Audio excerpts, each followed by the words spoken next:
সন্দেশখালীর বেতাজ বাদশাহ শেখ শাহজাহান কাণ্ডে কলকাতা হাইকোর্টে বিচারপতির সামনে অতি চালাকি করতে গিয়ে কার্যত নিজের পায়ে নিজেই কুড়ুল মারল রাজ্য সরকার। রাজ্য সরকারের আইনজীবী বিচারপতির সামনে বলল, সন্দেশখালীর শেখ শাহজাহানের বিরুদ্ধে ৩৭০ তথা খুনের ধারা এবং ডাকাতির ধারায় মামলা করে তার খোঁজ চলছে এবং সন্দেশখালী এলাকা জুড়ে 10টি সিসিটিভি ক্যামেরা বসানো হয়েছে।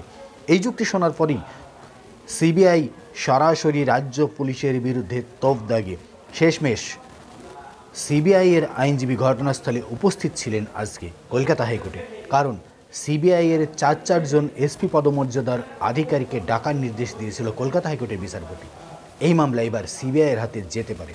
রাজ্য সরকার যখন সরাসরি সিবিআইকে ভর্ৎসনা করছে ভরা এজলাসে, রবীন্দ্রনাথ ঠাকুরের নোবেল পুরস্কার হারিয়ে যাওয়ার পরেও সিবিআই কি এখনও নোবেল পুরস্কার খুঁজে পেয়েছেন, সেই প্রশ্ন যখন রাজ্য সরকারের আইনজীবী করছেন, তখন বিচারপতি সিবিআইয়ের হয়ে ব্যাট ধরে সরাসরি 4জন সিবিআইয়ের এসপি পদমর্যাদার আধিকারিককে এজলাসে ডাকার নির্দেশ দিলেন।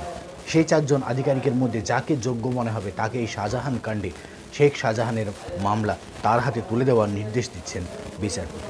এই মুহূর্তের সবচেয়ে বড় খবর, শাহজাহান কাণ্ডে আজ ধুন্ধুমার পরিস্থিতি তৈরি হলো কলকাতায় হাইকোর্টে। দফায় দফায় হিয়ারিং চলছে শাহজাহান মামলায়।